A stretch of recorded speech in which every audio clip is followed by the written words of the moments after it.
home attendance. But my theory on why the attendance is up this season, I think it's direct correlation with the Golden State Warriors. The Warriors did not have a playoff game this season. Their last regular season game was what, early April? Early April, Golden State Warriors? Usually, over the last decade, we've had Warrior games. Now, think about that. So last season, for example, for the Golden State Warriors, they make it to the second round. They play the L.A. Lakers. They lose in 6. They had 3 home games in. They had 3 home games against the Sacramento Kings. That's 6 home playoff dates. Plus the road games or whatnot. You're getting about 19,000 at Chase Center. What is capacity? 18,500. You have a game the same day as the Giants, and I got to do the math here and got to see if the dates match up. But I do wonder if Warrior fans, or because there are a lot of Warrior fans that are Giants fans. Warriors are playing in the playoffs. Are you really going to the Giants game? If they're playing a road game, are you really going to the Giants game, or are you locked in on the Warriors playoff game? Are you locked in on the Giants early in the regular season, coming off a subpar 2022 season? You get what I'm going here? Where I wonder, with the Warriors not playing any playoff games, if that's giving the Giants a bump up, because now in the Bay Area, we got no sporting events, right? You got no basketball. Football season's over. So you know what? Maybe I'll go down to the yard to go watch the Giants play. I think it's a direct correlation with the Warriors not being in the playoffs. So, look, you can't complain about it. It is what it is. Your attendance numbers are up. But I'm not going to be fooled here. It's a little fugazi to me because we got nothing to do.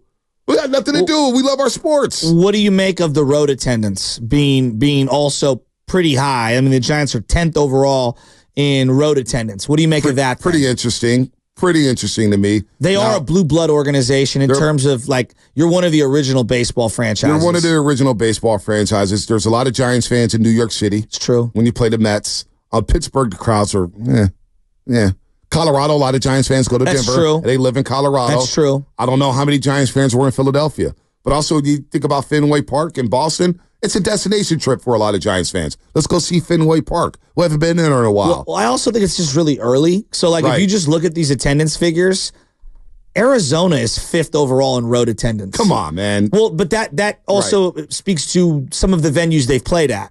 So they're getting credit for going to other places that are, like, for example, right now, San Diego is averaging almost 40,000 a game, 39,000. They've played, you play. Giants have played 4 games down there. Yeah, so you benefit from that. Cincinnati's 7th right now in road attendance. See? The Dodgers, you go down to Dodger Stadium. 47,000. Right. And that's what they're averaging. They're the number 1 team in baseball. Exactly. Are Giants fans going down to Tampa Bay to watch them play in Tampa Bay? Are they going down to watch them in Miami? No, but they were in Philly, and Philly is a packed house. They're the number 2 team in terms of home attendance. So is that a credit to the Giants, or is that just a credit to the teams that are hosting those games? I think it's a combination. I also think the sample's a little small. I think we're only 2 months in, right? So you got basically 30 games on the road, 30 games at home. Let's see where this thing's at the end of July, and then I think we could start to make some real, sweeping proclamations. I do believe for you to do the legal.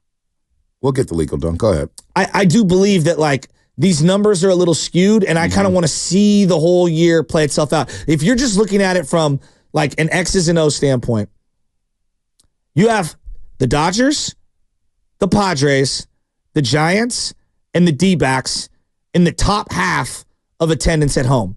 So right there, all of those teams are going to help each other in terms of road attendance and home attendance and all that. You get what I'm saying? Yep. So I think just on the West Coast alone, those teams are all kind of drafting off each other, and that's a good thing. I have no problem with the attendance and everything, everyone losing their minds. I don't even care that the stadium got overpacked with Yankee fans. To me, it was more damn, look at what the Yankees are and look at what we are. And that was my big takeaway. And that's why when I think about that series back in Atlanta, June 20, 2022, since that point, it feels like the Giants have been on the short end of a lot of showcase series. I got swept twice by the Dodgers in 4-game series. That's almost impossible to do, Shasky. Swept in 2 different 4-game series in the same season. They were 2 weeks apart. I had the stats somewhere. I mean, they've lost basically, 5 straight series to the Dodgers. And haven't been They haven't even been competitive. I think they had to sweep last year. Yeah. And since then, it's been all Dodgers. It's been all Dodgers. And if you don't think they're going to be in on Vladdy Jr., Bo Bichette, whoever might be available, Mason Miller, like the Dodgers are going to be in on somebody. Well, the Dodgers, look, I see a lot of people saying Mookie Betts has played a terrible shortstop. Okay, great. They know that too. Yeah. And guess what? Bo Bichette could be had. 100%. They'll go trade for Bo Bichette. He'll play short for the Dodgers. They'll move Mookie back out to center field. Speaking of short. or second base. Doesn't even matter. Speaking of shortstop, the kid last night, Blaze Anderson, who I had only seen play a couple of times. He made some plays. Oh, my gosh. He's a really good shortstop. I mean, he threw one into the fence yesterday, but, I mean, just getting to certain balls. I mean, he's a really good defensive shortstop. I like him a lot. Yeah, look, 209, it's a good point. Xfinity Mobile text line. No excuse. The Dodgers have asked a lot of Bobby Miller, Dustin May, Mike Grove, and Gavin Stone. It's true. And Gavin Stone is dealing right now. Dealing. There's no excuses for Kyle Harrison. He's got to pitch well today. Even if it's 5, you got. I need 6. The hell with the 5. I'm so tired of watching my pitchers go 5 innings, whether it's Jordan Hicks, Kyle Harrison, Blake Snell, who can't even get through 5 innings. The only guy I got going 6 is Logan Webb. How the hell can we take ourselves seriously as Giants fans? B, heading into the year, it was like, I remember the argument was they're going to have 2 different rotations. They're going to have a first half rotation and a second half rotation. The reality is, not only do they not have one of those rotations, they are down to 3 starters. And 2 of those 3 are going to be capped at about 150 innings in Jordan Hicks and Kyle Harrison. Like, they are basically going to suppress their innings for a reason. You know what? Let's open up the phone lines. 888-957-9570.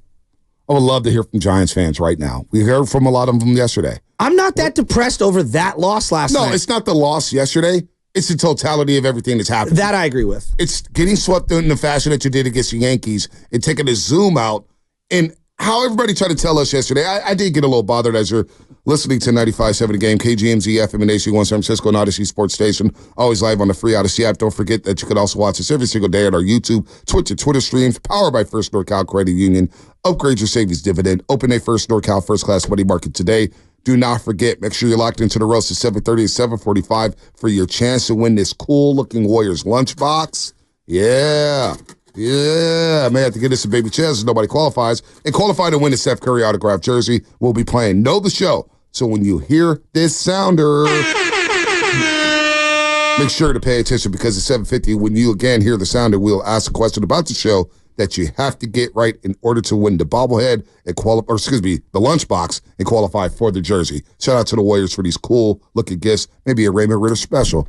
Hopefully Raymond Ritter's doing well as the Warriors get ready for the NBA draft and free agency in the all-season. But 888-957-9570.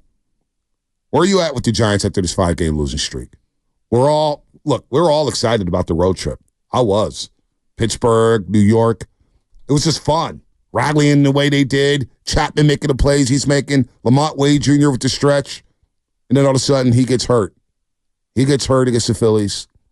And he's been out of the lineup. And the offense has suffered. You're seeing a lot more Wilmer, right? You're seeing a who's who in the outfield. But it's the totality of just where they're at in year 6 under Farhan Zaidi. And what Greg Johnson has said. And I want to get into Greg Johnson because we don't know who he is. We're hypercritical of Jed York.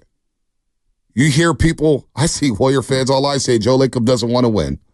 Joe Lacob's not serious about winning, even though he's paid all the money. Like he bought the team for $450 million. How much money has he paid in luxury tax? Double what he bought the team for? And people don't think Joe Lacob's serious about winning. Think about that. They've hung 4 banners. But Jed and Joe Lacob have done their thing. They spent money and put money where their mouth is. Jed York has paid all that guaranteed money to Nick Bosa, Trey Greenlaw, Fred Warner, Trent Williams, George Kittle. They're going to break off Brock Purdy. They've gave Debo all the money. We'll see what happens to Brandon Ayuk. They gave Juwan Jennings a bag a couple weeks ago. But Greg Johnson, who the hell is Greg Johnson? Who is he, Shasky? He's the new front man for the Giants. He's speaking out. He's going on TK's podcast. He's talking a lot. Is he ready for this role? I don't know, B. When you do just a Google search of who he is, a lot of stuff that comes up is his like financial background and how he's been working in finance for like ever. And it's so crazy to me how we talk about, and I'm one of them, I'll freely admit it, the way we talk about whether it's Jed York or whether it's Kirk Lakeup. Joe Lacob. There's a nepotism. No, I'm talking about the kids. Oh, yeah, there's yeah, a yeah, yeah, nepotism yeah. conversation that immediately fans go to. Like, oh, they were born on third base. Save that thought.